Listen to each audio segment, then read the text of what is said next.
né? Eu acho legal quando eu estudo, né? Isso me movimenta para estudar. Agora, quando eu menosprezo o valor histórico dos calvinistas, ou que os calvinistas desprezam dos arminianos, isso não é legal. E vira até uma guerra na internet, não é legal. É uma tentativa de mostrar-se doutos, sem conhecer nada. Vaidade humana. Doutos sem conhecer nada. Então, vamos falar um pouquinho sobre as divergências entre os católicos e reformados, quanto à interpretação das Escrituras Sagradas. Então, não são divergências de questões políticas, nem sociais, nem econômicas, são diretamente ligadas às questões das Escrituras Sagradas. Os reformadores acreditam que a Bíblia era a inspirada palavra de Deus, sem questionar. A Bíblia é a inspirada palavra de Deus. Eu tive um professor que dizia assim, ó, a Bíblia diz que um grande peixe engoliu Jonas. E se ela dissesse que Jonas engoliu um grande peixe, eu acreditaria também, porque para mim a Bíblia é a inspirada palavra de Deus. Tá? Sua posição se patenteia na afirmação de que não é a igreja que determina o que as Escrituras ensinam. Isso é a nossa posição, a posição dos da reforma. Não é a igreja que determina o que as Escrituras ensinam. Nós temos que continuar nessa posição. Quando nós abrimos mão disso, nós vamos incorrer no mesmo erro que os católicos. Tá? E aí vem aquele negócio de que eu também sou igreja. Eu, indivíduo, também sou igreja. Então, eu também não posso ter particular interpretação como o texto que nós lemos de 1 Pedro? 2 Pedro, capítulo 1, versículo 20, né? 2 Pedro, capítulo 1, versículo 20, que diz que a palavra de Deus não é de particular interpretação. Quando eu, igreja, passo a ter particular interpretação, eu estou incorrendo nesse erro aqui. A igreja tem autoridade sobre as Escrituras, a igreja não tem autoridade sobre as Escrituras é que tem autoridade sobre a igreja, tá? Olha lá. O caráter essencial de sua exegese resultou de dois princípios fundamentais. Quais são esses princípios? A Escritura é intérprete da Escritura. Tá? Sempre, gente, a Escritura interpreta a própria Escritura. Nós vimos aquele caso que nós estávamos conversando, de Satanás caiu do céu como um raio. Gente, é só a própria Escritura mostra que Jesus não está falando do Éden, da criação, ele está falando de missões. A Escritura interpreta a Escritura. Sempre você lendo devagar, você descobre pela própria Escritura. É igual o negócio do Mefibosete lá. Depois vocês vão rir de mim, vão falar, o professor João é bobo, como é que ele propõe um negócio desse? Agora vocês estão no calor da aula, nossa, que difícil. Quando vocês lerem, eu estou vendo desculpa a expressão, a carinha da professora Keila rindo de mim. Quando ela lê o texto em casa devagar, ela fala, esse rapazinho é bobo. Entendeu? Por quê? Porque vai encontrar interpretação facilmente no próprio texto. A questão do Mefibosete morreu ou ficou vivo? Toda compreensão e exposição da Escritura deve ser de acordo com a analogia da fé, ensino uniforme das Escrituras. Um ensino que não concorda com as Escrituras todas, ele está errado. O ensino tem que concordar com a Escritura toda. O contexto final das Escrituras, a Escritura tem contexto imediato, é o que dá ali perto, e remoto é o que está longe. E o contexto final da Escritura é ela toda. Uma doutrina, para ser aceita, ela tem que se enquadrar em toda a Escritura. Tá? Que é o que a gente chama de analogia da fé, o ensino uniforme das Escrituras. Pois não. Os católicos romanos. Então essa é a posição dos reformados. E por que ela vai divergir com a dos católicos? Veja a posição dos católicos. Olha lá. Os católicos romanos, esses não progrediram no campo exegético durante a reforma. Por quê? Porque ao invés de acompanhar o avanço da reforma, eles se posicionaram contra ela. Tá? Nós estamos falando de reforma aqui enquanto período. Então, aquele período de duração mais forte da reforma, eles não avançaram não participaram do avanço porque eles se contrapuseram. Tá? Esses não progrediram no campo exegético durante a reforma. Não admitiram o direito de juízo privado, ou seja, cada pessoa poder ler as escrituras. Ainda que eu não possa ter minha particular interpretação, mas eu posso ler, eu posso pensar, eu posso comparar. E aí, porque quando eu penso, quando eu comparo, eu analiso até se a minha interpretação não está sendo particular. Será que tem outras pessoas que pensam como eu? A Igreja Católica tolheu do povo esse direito, tirou do povo esse direito. Olha lá. Esses, ou seja, os católicos romanos não progrediram no campo exegético durante a Reforma, não admitiram o direito do juízo privado, juízo aí no sentido de análise, né? E defenderam contra os protestantes a posição segundo a qual a Bíblia devia ser interpretada em harmonia com a tradição. Aí quando vem os erros que foram cometidos na tradição, então eu tenho que encaixá-los na Bíblia. E aí eles se perdem na justificativa dessas doutrinas, né? Sim. Colocam a tradição acima do texto. Que é a grande diferença. Sim. O Concílio de Trento, pelo menos, queira a Deus que continue sendo, né? Até hoje a gente tem conseguido manter. Deixa eu só ver o Concílio, doutor, por favor. O Concílio de Trento enfatizou. Esse Concílio de Trento, ele é um concílio que nós podemos chamá-lo de uma ferramenta da Contra-Reforma. Tá? A Reforma acontece em 1517, o Concílio de Trento é 1543, 45, tá? 1540, e alguma coisa ali. Então, a gente chama o Concílio de Trento de instrumento da Contra-Reforma. Reforma protestante contra a Reforma católica. O que ele enfatizou? Que deveria ser mantida a autoridade da tradição eclesiástica. O que a autoridade eclesiástica disser é a interpretação que está correta.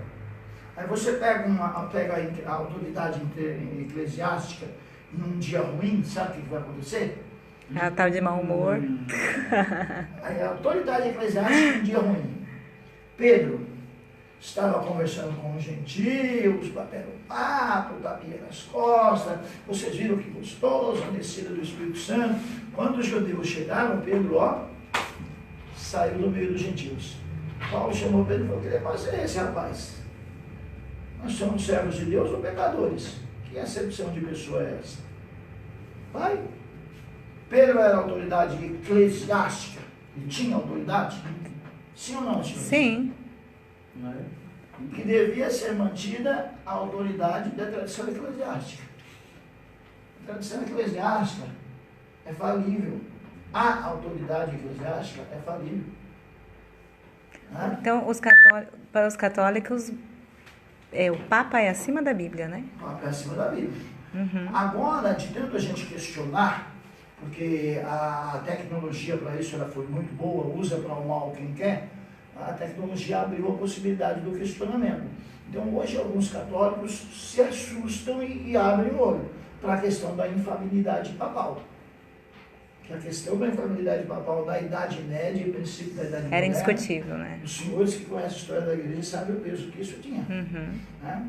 Hoje, graças a Deus, a gente pode dizer: olha, é um homem nascido de mulher igual a nós. Tem padre aí questionando o Papa, né? Tem. Que a mais alta autoridade deveria ser atribuída à Vulgata. A mais alta autoridade deveria ser atribuída à Vulgata. Gente, isso é preconceito puro. Preconceito puro. Por quê? Porque o judeu, o católico romano, não os nossos vizinhos católicos romanos, as autoridades, a cúpula católica romana, sempre foi antissemitista. O que é isso? Sem, que vem de Sem, que vem da descendência do filho de Noé que gerou a Abraão. Os judeus são semitas, porque Noé teve 3 filhos, Sem, Cã e Jafé. É só você lembrar do dia de jejum que nunca mais você esquece, sem pão e café. Né?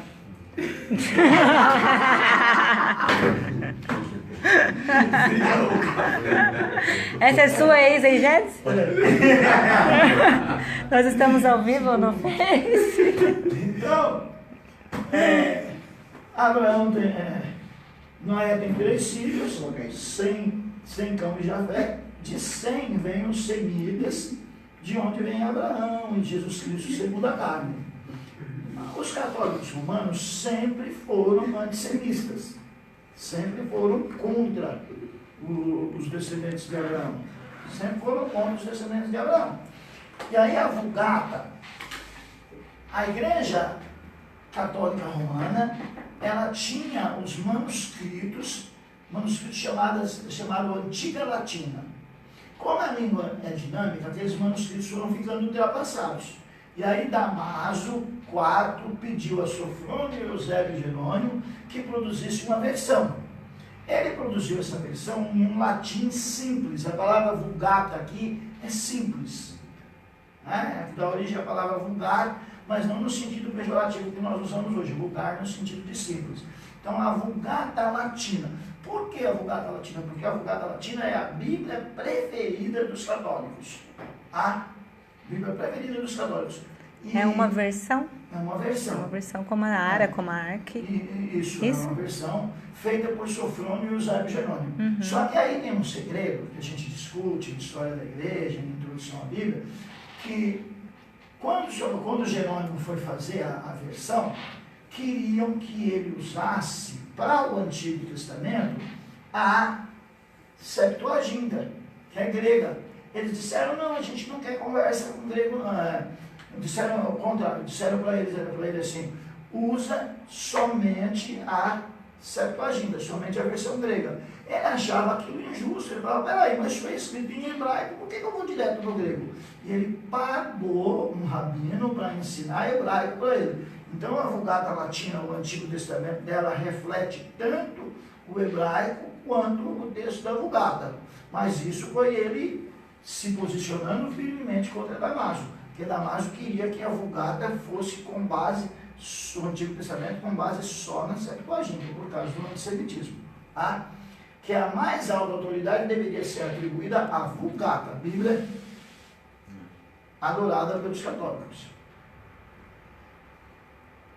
Que é necessário, isso continua na posição católica, que é necessário que a interpretação que se dá esteja de acordo com a autoridade da igreja. De acordo com a autoridade da igreja. Olha, que é necessário que a interpretação que se dá esteja de acordo com a autoridade da igreja. Eu não vou pedir para vocês abrir o texto por conta do horário, não vou contar a história. Jesus perguntou para o colégio apostólico, quem dizem que eu sou? O que estão falando de mim por aí? Uns dizem que o senhor é Elias, outros dizem que o senhor é João Batista, outros dizem que o senhor é o profeta. O profeta aí é aquele profeta que Moisés pediu, Senhor, manda logo o profeta, é o Messias, é o profeta de Deuteronômio. Então alguns acertavam, porque Jesus é mesmo esse profeta. E aí cada um emitia uma opinião. E aí Jesus pegou e falou assim, e vocês? Quem vocês dizem que eu sou? Pedro toma a palavra pelo colégio apostólico e diz assim, tu és o Cristo, Filho do Deus vivo. E aí Jesus diz, bem-aventurado és tu, Simão Bar Jonas, Bar aí é filho. Bem-aventurado és tu, Simão, filho de Jonas, porque não foi a carne e o sangue que te revelou, mas o meu Pai que está no céu. E o seu nome é Pedro, e sobre esta pedra edificarei a minha igreja, e as portas do inferno prevalecerão contra ela. Que é necessário que a interpretação que se dá seja de acordo com a autoridade da igreja. Então, o que é interessante para a autoridade da igreja? Que tem que interpretar assim, que aquela pedra seja Pedro. Porque aí Pedro é o primeiro Papa, e ele comunica aos demais a infalibilidade papal. Como eu não sei, porque eu acabei de falar que nem ele foi infalível. Como é que Pedro comunica os outros papas na infalibilidade papal? Vamos pedir para as autoridades católicas nos explicarem. Então, essa é aqui que se encaixa isso, interpretação que se dá de acordo com a autoridade da igreja, do jeito que a igreja quer. Porque a interpretação aí, a igreja não é feita sobre Pedro, a pedra que Pedro lançou é uma confissão. A confissão dele é dura, é boa, igual a pedra, é firme. Ele confessou o quê? Ele confessou que Jesus é o Filho de Deus. E aí disse, seu nome é Pedro, sobre esta pedra. Ou seja, sobre esta confissão. Qual pedra? Pedro? Não, a confissão. Edificarei a minha igreja. A igreja de Jesus Cristo está edificada sobre o fato de que Jesus Cristo é o Filho de Deus. Caramba, e isso muda tudo, né? Entendeu? Muda totalmente. Olha lá. Que é necessário... Opa! Só terminar. Que é necessário que a interpretação esteja de acordo com a autoridade da igreja e o consentimento unânime dos pais, onde prevaleceram esses princípios, não houve progresso no campo da exegese. Na parte, porque não foi no mundo inteiro que aí entra a história, né? Não foi no mundo inteiro que esses princípios católicos prevaleceram. Aonde a reforma foi mais forte, houve mais avanço no campo da exegese. Onde o catolicismo permaneceu mais forte, o avanço foi menor. Tudo bem? Que hora temos? Já deu, 5 horas. Senhores,